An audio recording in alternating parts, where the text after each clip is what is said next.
Hello, YouTube. All right, we are live and it's about to get dark and they're about to shut down the park. So I'm going to try to make this video really brief. As you know, little blue broke down. I had to have it towed to the mechanic. Got my wife's Pontiac, I think it's the Vibe, yeah, which is equivalent of the Toyota Matrix. And I had actually converted this before to show a pretty decent conversion with a battery pack and everything. But that was all ripped apart because, you know, my wife wasn't camping in this thing. But I did leave some of the wiring, which is helping right now. But essentially, I had about an hour or so to prepare this van for urban stealth camping. In place of Little Blue, as Little Blue is being looked at by a mechanic. So just wanted to show you what I did quickly in case some of you find yourself in a situation where you have to pretty much live out of a vehicle. Some things to consider real quick, fast. The first thing you're going to want is a bed. You know, and this vehicle is actually very small. I don't know if you guys know how small the Pontiac Vibe or the Matrix is. It's one of those little mini cars. It's like smaller than my minivan. It's like one of those little hatchback, tiny little things, which is what it is. This is the Pontiac Vibe, which is the equivalent of the Toyota Matrix.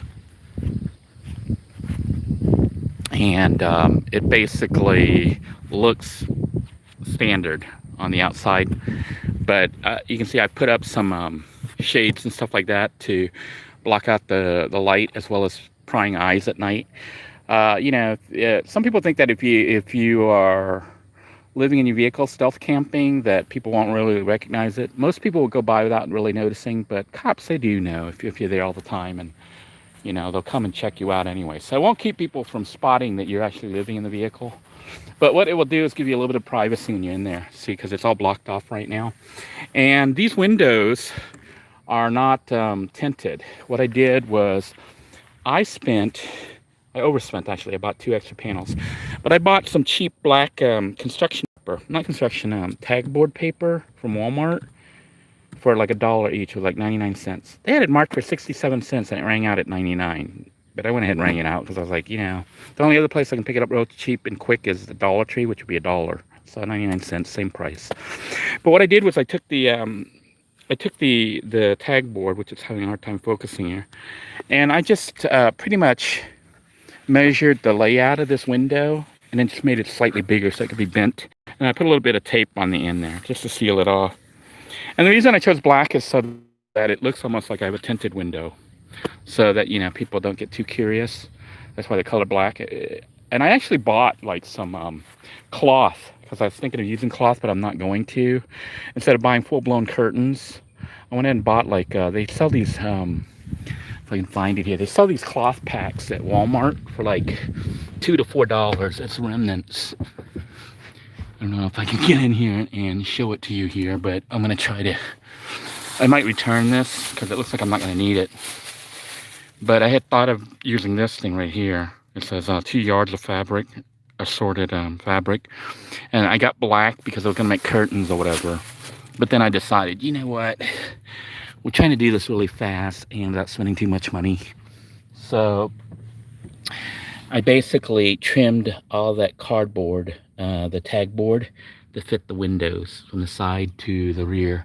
I didn't do the 2 front ones because those I might want to take down real quick. So I just took the sunshades from the RV temporarily to put them there so I can seal off the front. And these side ones will make it really help it keep cool during the daytime, but also keep, you know, prying out at night. And I had to do the rear too. So you can see it's not real pretty. I used cheap electrical tape just to tape things together, and just bent it and cut it, and it's not even taped in place. This rear one comes out real easily so that I can drive and see out the rear. So I'll take this down before I drive off. But then before I go to bed, I'll put it back up. And that way when I shut it, you know, it looks like this. You can't really see inside. But wanted to talk about the systems itself. Instead of putting like a mattress bed in here, because this is a real quick throw together thing, I grabbed the backpack, not the backpack, the sleeping bag that was in blue on the bedding. I decided not to bring the bedding itself out because I want to lug that big thing around. This is only for a few days, if not a week. So I got the padded back, padded sleeping bag, and also a sheet here. And, that was pretty much it in my pillows. Thinking of putting my head down this way. I have the front seat folded down and then the rear seat folded flat. Because I have a fan right here that I can blow on my head right here. And I have a second fan right here that can blow at me. Or I'm thinking of running the air conditioning tonight just to see how it works in this little vehicle. And to take advantage of the air conditioning, which is this swamp cooler that I built. Remember this in another episode? I did go ahead and put some tape on here to help hold the fan better. These clip-on fans are like about $12, $13 from Walmart. It'll go on and blow down like that. And what I'm going to do is I'm going to add some, I'm going to go by Walmart before they close for the night and buy a 10-pound bag of ice for like $1.56, $1.60. And put in here, and you can see I already have prepared 3 soda cans. So that when I pour the 10-pound bag of ice in here, this will chill. So when I wake up or at night, if I decide I want a cold soda or water or whatever, I can just pull it right out of my air conditioning unit. So this is gonna blow tonight because the temperature was like 90 or 100 today here in Florida, like 99 or 100 or something like that. But basically, I'm gonna try to run air conditioning for one night, $1.50 out. It's worth it, It's really hot, but really, with 2 fans blowing on me, I probably won't need it. And you're like, well, how is he powering the fan? Well, good question. Actually, you can get one of those portable packs. I had the little red portable pack that you buy, like the Jump Start pack. But in this case, I don't have access to that portable red pack because my wife put it somewhere and I don't know where it is. So at this point right now, I pulled the extra battery pack that I had made for Little Blue. And all it is an RV battery, okay? And what you do is you take your RV battery and you could hook it up to one of these multi-plug outlets, and then you can plug in, because this is 12 volts. You can plug in and get your fan and other things working, including phone chargers and whatnot. But because I already had all this stuff on Blue, I just took the top lid off Little Blue. The only thing missing here is the solar controller, charging system. But otherwise, I have everything else. You don't even really need this inverter unless you're planning on cooking in the van, which we might do just to show you that it can be done. But because I'm actually only using this van for sleeping, okay?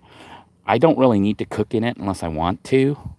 I'm mostly going to be living in the RV when I get off work. I'll take this vehicle, drive it to my RV, and then hang out there.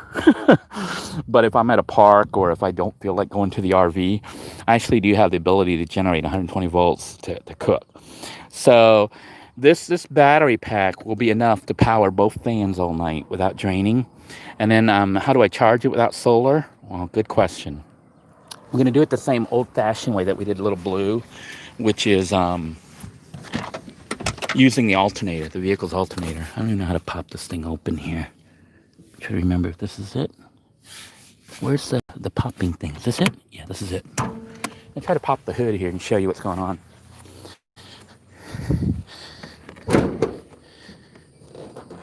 All right, so this is under the hood. Let me try to find my bar here. Okay, we went ahead and brace that bar there. But basically, nothing's been modified here. This is the alternator, which is what will generate the electricity to charge up the vehicle battery. But to the vehicle battery, I've run a line. This is the old one that I built long ago.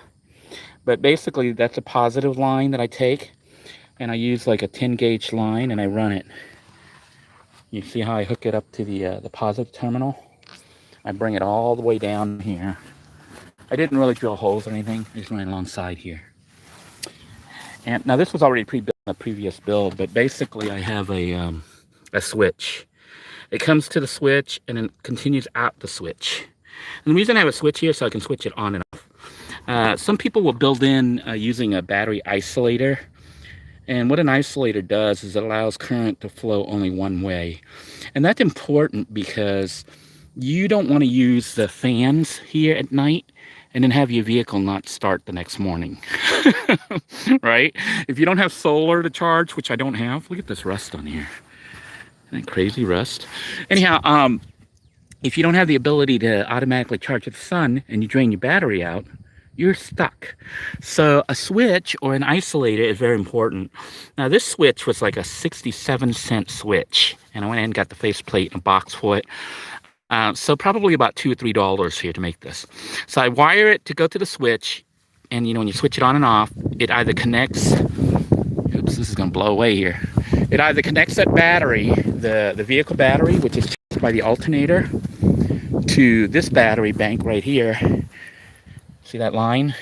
This is the line from the switch right here, the red one. Well, not red, but this is the positive. That's that line that goes to that switch over there. So when I switch it, it comes on. But you don't have a complete circuit unless you hook up the negative. And all I did to make the negative connect, I made another connection here to the negative, and I put it to a piece of metal on the vehicle. I just clipped it. This is a temporary build. So nothing's put in place, and it can easily be removed in 1 minute. But basically, I have electricity flowing now. So I have positive wired through here through a switch, and I have negative grounded directly to the vehicle's piece of metal on the vehicle that's touching the frame. So that gives me a complete circuit, and this battery will run 2 or 3 fans. I don't know about 3, but 2 for sure all night when it's fully charged. Now I do have an inverter, which isn't needed, but I went ahead and brought the inverter because it was all attached to this whole assembly that I had on Little Blue. And what this little pack here is the inverter has little jumper cables that I hook up here to the positive and the negative, and it'll take the 12 volts from here to the inverter and convert it to 120 volts, which can be useful for stuff like rice cookers, drills, jigsaws, and things like that. Anything I might need. So when I turn this on, this will tell me my charge. And right now, it says 13.2. So this battery is more than full. This, you know, a full battery is like 12.8. This says 13.2, so it's got 13.2 volts. So I know that I'm going to be fine tonight running 2 fans, okay? And what happens is when I run it at night, the switch here that connects the 2 batteries, I make sure I flip it to off, in the off position. And that means that this battery right here, the one that's inside the vehicle, is isolated or separated. It's not connected to the one under the hood. And why that's important is this. If for some reason I end up running the fans all the way to draining this battery till it dies, then my house battery dies, but my car battery is still fine. I can start the car and drive like normal, okay? But what happens when I throw the switch on, when I throw this switch on, the line becomes connected. So the vehicle actually has 2 batteries now. It has the starter battery and what we call the house battery back here. And why that's important is this. Just like you can charge the starter battery, you know, the battery that's under the hood, you can use that same alternator to charge this battery back here. So, you know, a lot of people who have solar, they don't really need solar. But solar is nice. I'll admit solar is nice to have because if your battery's totally drained, all you have to do is wait a while for the sun to charge your battery back up. So you have your own, like, service department to come charge your battery for you. You know, basically God charges your battery for you using the power of the sun. But we don't have that in the vehicle. So what'll happen is I'll use the batteries tonight to run my fans. And one of the fans is going to run an air conditioning unit. I'm going to put ice in here. I'm going to go buy a 10-pound bag of ice for about $1.60. Put it in there, turn this fan on, direct these nozzles right at me. Nozzles, not nuzzles, nozzles. Right at my face. Or maybe one at my body. Anyhow, I can direct it by turning the side here. So you can see this was really cheap to build, like under $20. So basically, I'll have ice cold, literally ice cold air blowing on me tonight to make sure I get a good night's first rest in this. Now, the bed itself isn't too comfortable because it's just one little thick sleeping bag, you know, folded on itself, and a comforter. If it proves not to be comfortable enough, I might put another sleeping bag, you know, make a 3rd layer. I don't think I'll put a mattress down. Although if this was a more permanent arrangement, I might put a mattress down. But because this is only for a couple days or a week at the most, I'm doing it so that I can disassemble this in like 10 minutes. And all this stuff comes right out. It's cheap. So if you want to do really cheap coverings, it's about $1 per window basically. And actually this is 50 cents, 50 cents. So I have one, two, $3, 4, 5. That took two. So about $5 or $6 worth of tag board, the black tag board, poster board that they sell at Walmart or at Dollar Tree. And then you can get the cheap Dollar Tree tape if you want electric tape. This stuff won't hold on permanently, but if you need a temporary build, like if I really wanted to live like this, I could probably do it for several months, okay? Even though it's built for like about a week or two of use. And, that's pretty much it. I also have the ability to charge my phone all night. So I can watch and surf the internet without worrying about power, because I have a 12-volt battery power here pack that's running through the system. It says 13.1, so it's already gone down 1 unit just running the inverter and me talking here. I might try to charge it up when I drive off to see if it charges back up like it's supposed to. I'm going to turn off the inverter there. But even with the inverter off, the 12 volts continue to work. So just like you can charge your car, your phone and stuff like that while you're driving, you don't have to do that. You can charge it off the system because the battery is always live here. So it comes into this unit, which you can pick up for about 10 bucks at Walmart or wherever. And this one has 2 USB chargers and a 12 volt plug right here. So I wired it. Positive goes to red and negative goes to black. And you're like, well, that's not the battery, that's the inverter. Yeah, this is the inverter, the converter that converts 12 volts to 120 volts. But I also have the red from here going to the red here, and the black from here going to the black there. So it's making a 12 volt connection. So this pulls off the 12 volts, and I plug this is a 12 volt plug, into this thing, and it gives me 3 jacks.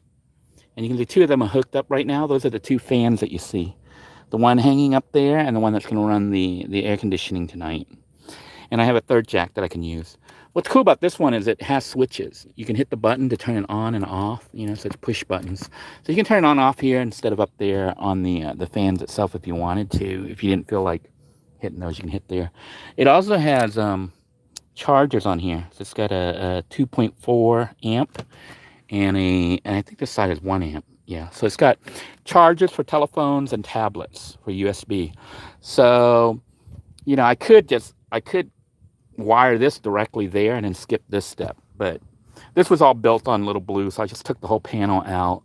And, if you're only going to run 1 fan or something, you don't need this additional thing. I did this, I would have 3. So I have like 2 USB charging here, 2 here, so that's 4 USB devices I could run. And I have 3 12 volt devices I can run. And I have 2 120 volt appliances I can run. Plus, I have a 2.1 amp, 2 of these. So I could run, I have 2, 4, 6 USB ports back here. You think I got enough power? So I don't really need it all. I just have one here hooked up. And this is hooked up to my, I had unplugged it here. But this is a little USB. My phone now uses this new format that they call USB, I think C. I think this is C. Is this C? Or mini? I don't know. I get the 2 confused. I think it's called USB-C. But it's like a round connection. Oval shape. So I just plug this guy in here. So this jack right here is always live. So my phone will sit in this and plug in and charge all night while I'm using it. And just charge, off this pack. You don't need to charge this pack until the battery runs low, but what I would recommend is charging it every day, like while you're driving. So basically throw that switch on to connect the battery systems when you're driving. And you want to disconnect it at night when you use it, because you don't want to, drain this battery as well as the one up front. You only want to drain this back one. And that's pretty much the system. Now, to build something like this, battery, I like this. It's probably going to run you, if you get it at Walmart, a small one like this is probably going to be, I think, about 70 or $80. So that's kind of expensive.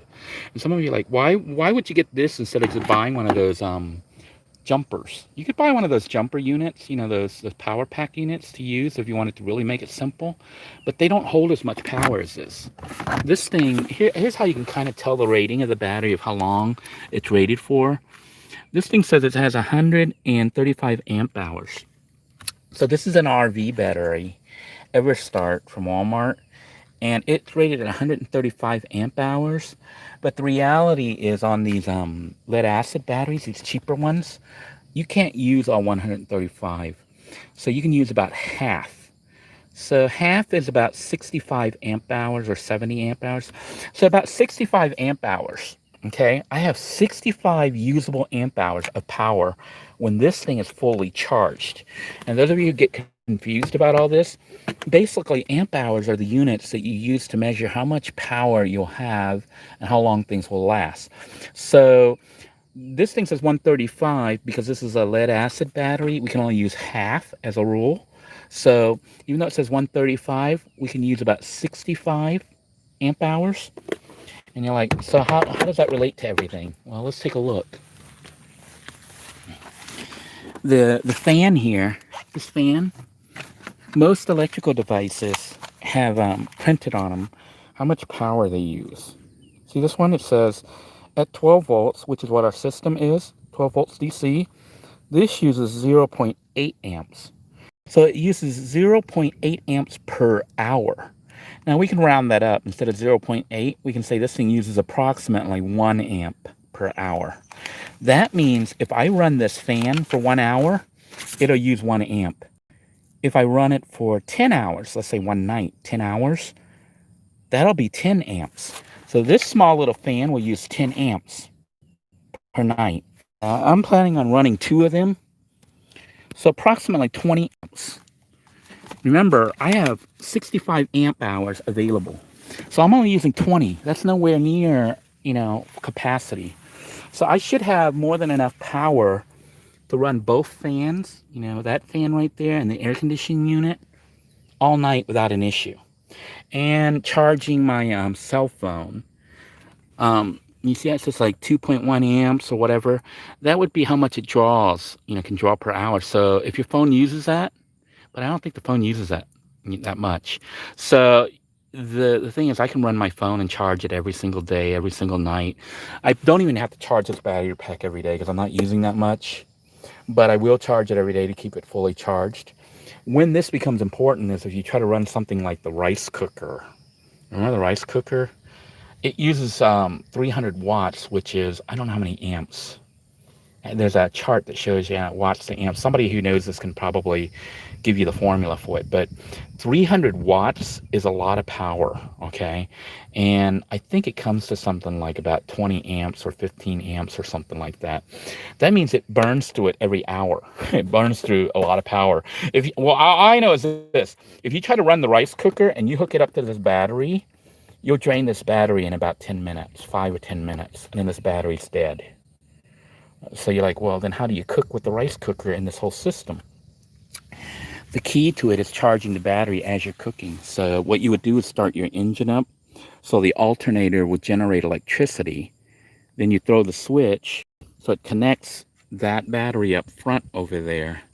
The power, the extra power, comes back here to this battery.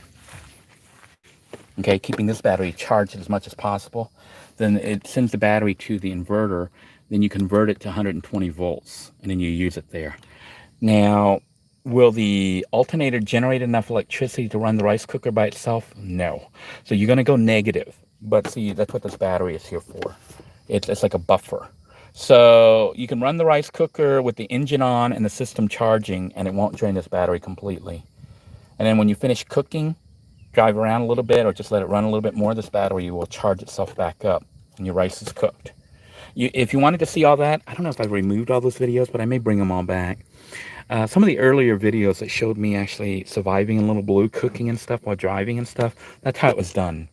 I had the alternator generating electricity, sending it to a battery pack, and hooking the battery pack up to the inverter to turn it to 120 volts and then using the rice cooker to cook at 120 volts, because I prefer like 120 volt appliances, even though 12 volts is what you want to go with vehicles and stuff like that. But I went 120 volts because I knew that from time to time I would use those appliances in a hotel room or at a park where they had access to 120 volt power that I could just plug in. And using the inverter and the system, we're now on like 6 years into this. So, you basically 1 or 2 batteries. If you have 2 batteries, that's even better. But 1 battery hooked up to your vehicle battery like this should be fine. If you use those small little jump pack batteries, the little starter batteries and stuff, they only have probably about 25 to 35 amp hours. So this thing's got at least twice as much. And I think that about wraps it up. I'm gonna scroll through real quick to see your comments and see if I have to answer anything. Claire wants to know, how's Little Blue? Little Blue is waiting to be looked at by the mechanic. And Southern California Kevin wants to know what this is. This is a Pontiac Vibe that I bought off Facebook Marketplace. I was able to buy it off this other vet. I forget his name. He had I'll have to find that episode. I might have unlisted it. I'm gonna have to go through and relist everything. But he was actually another vet, and he sold this thing for a very reasonable price. Got a really good deal on it. But he has a YouTube channel, so if I can find that, make sure you check out his channel. It's a video gaming channel. So anyhow, this is a very nice little vehicle. It is a Vibe, Pontiac Vibe. But upon research, I found out that the Vibe is really a Toyota Matrix. So it's a very nice car. The only difference is appearances is a little bit different for the Pontiac versus the Matrix. But as far as the engine and everything else, it's really Toyota. I don't know if we can find signs in here that'll say Toyota. Essentially, this is a Toyota. But because it says Vibe, you can get it really cheap instead of Matrix. If you buy the Matrix, it costs more, but it's the same vehicle. So let's see here. Let's continue.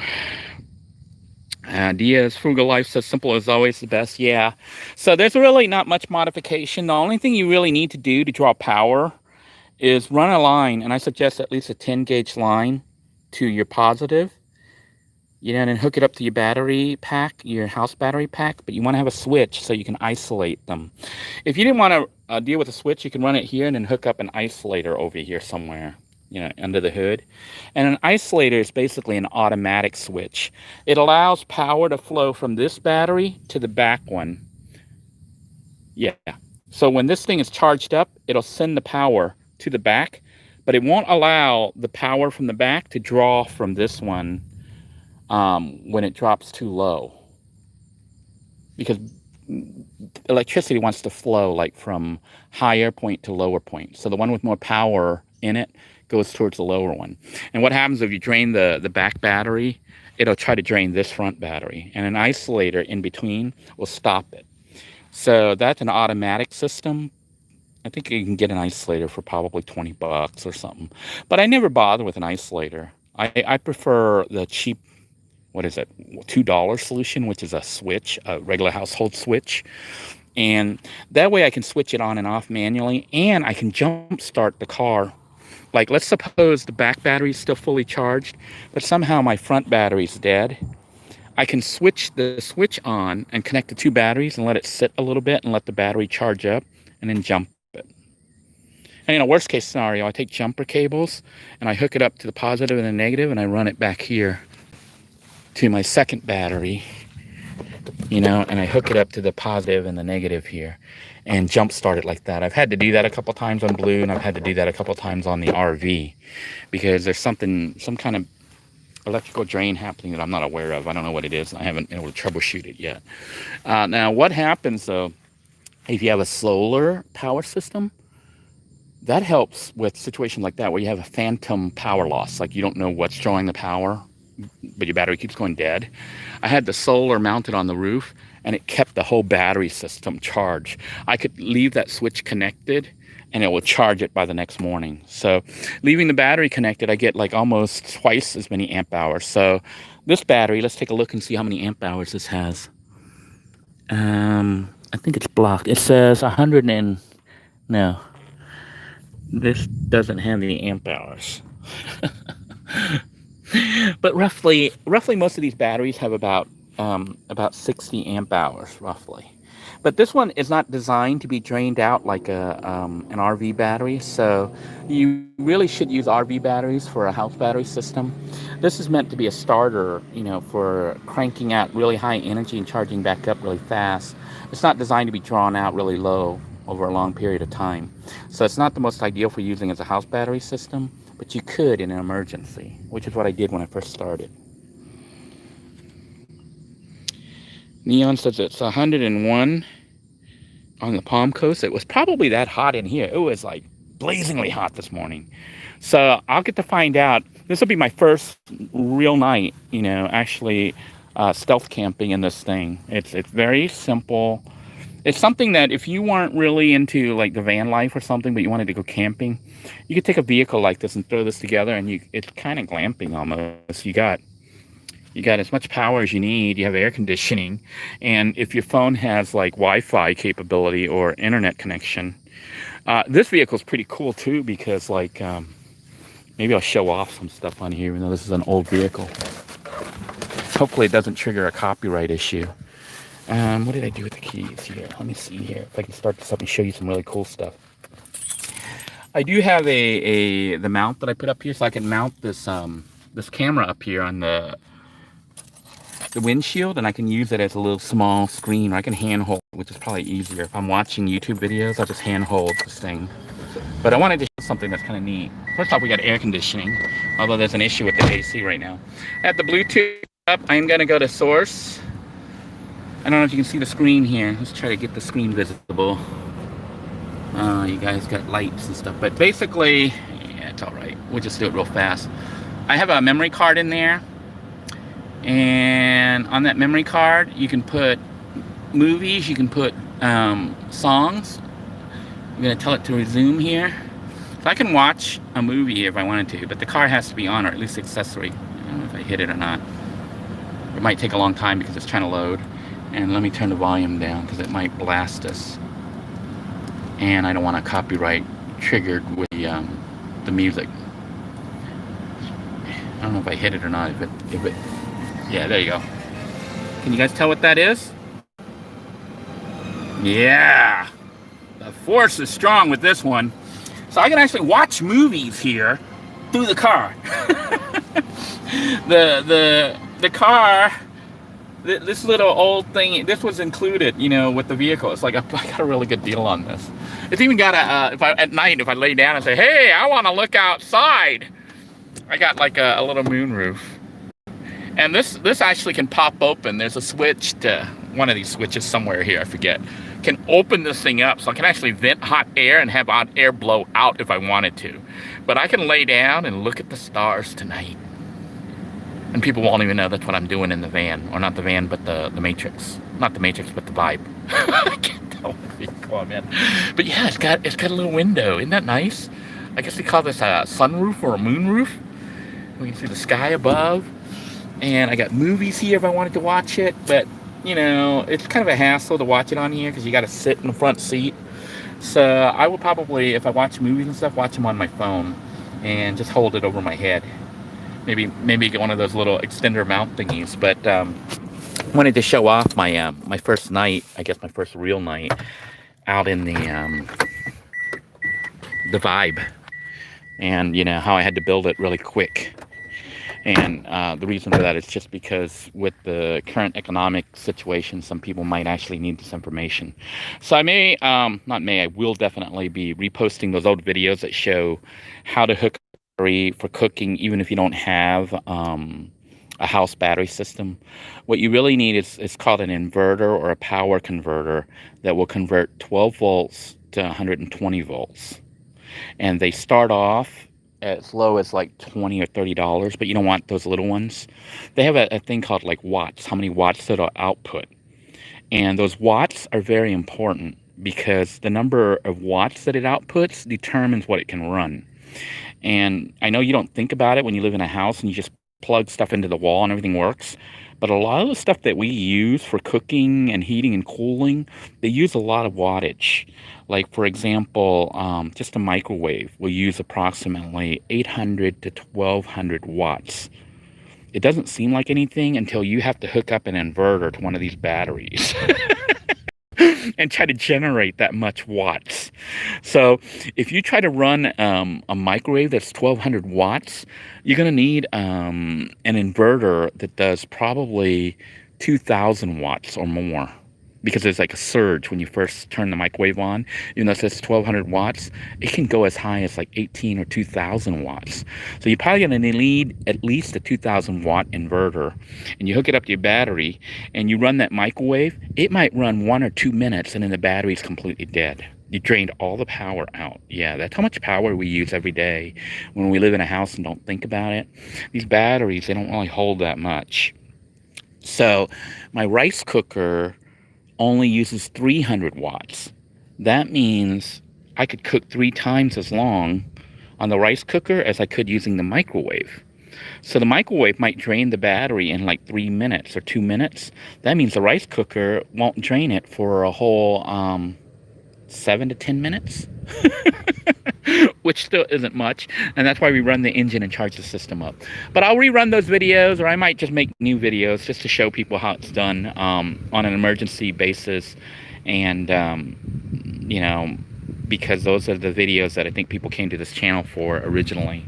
Videos that kind of help people out who were basically in a situation that they had to survive off their vehicle.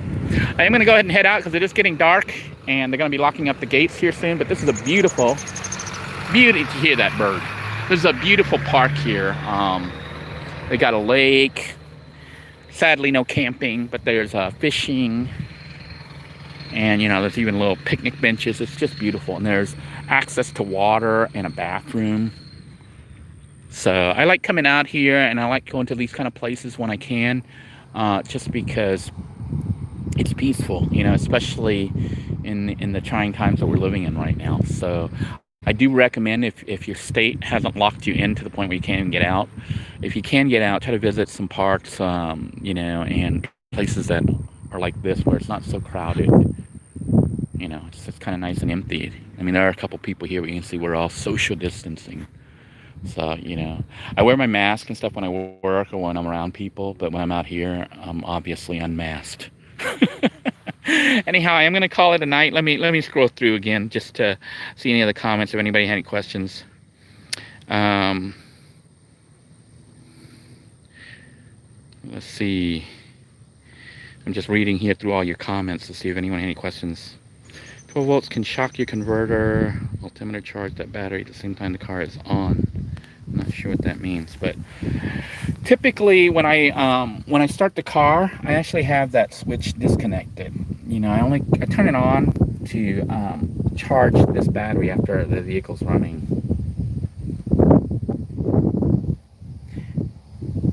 Just going through here. It looks like everybody's just ignoring me and chatting. That's okay. Okay. And by the way, Timothy, if you're still here, man, that van video that you did, that last one was awesome. You got to do more. Take it out. Let us know. I'm eager to see what went wrong and what went right, because this for me is my test to see what's going to work. You know, when I shut all this, I know there's little cracks. People could actually see if I had it really bright in there. The intent isn't really to hide that anybody's in there. It's just to give me a little bit of privacy. But you know, people won't really come up unless they're trying to peek in or something. Peek in like a little gap or something like that, you know. Yeah, if they peep into your house, they're a peeping Tom. But if they peep into your car, what are they called?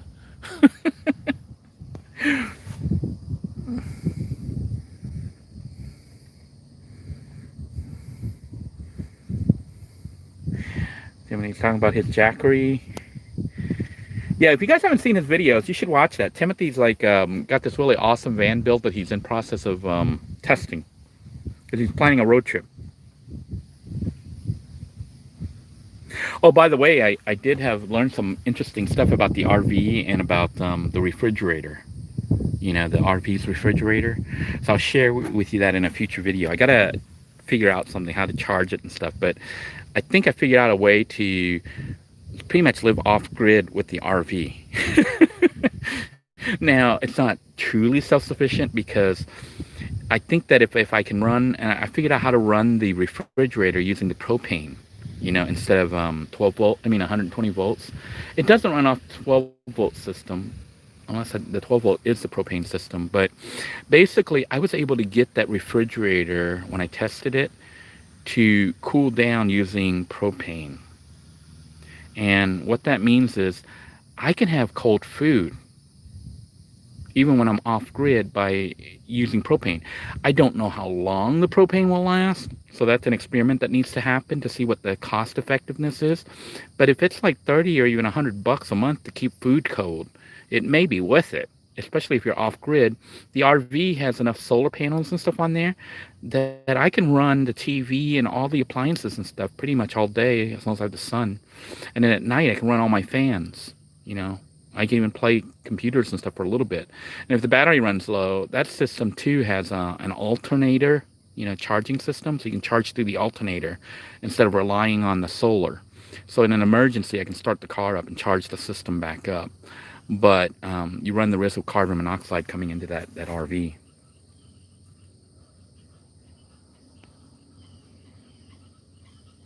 See here. Just scrolling through here. Good to see you, Idoje Kiakan. And Kira, DJ Raiders, NJ1. Someone's asking if I have all the power, if I have a fire extinguisher. I actually do in Little Blue. I forgot to bring it into this one. I'm not going to worry too much about it, but yeah, it would be nice to have a fire extinguisher and all that. This was just something I grabbed and put together in like 10 minutes because I needed to have it ready. I do have a fire extinguisher, but I left it in Little Blue. I forgot to pull it out. And I think I've caught up on all the comments. I'm going to go ahead and sign out. It is getting dark.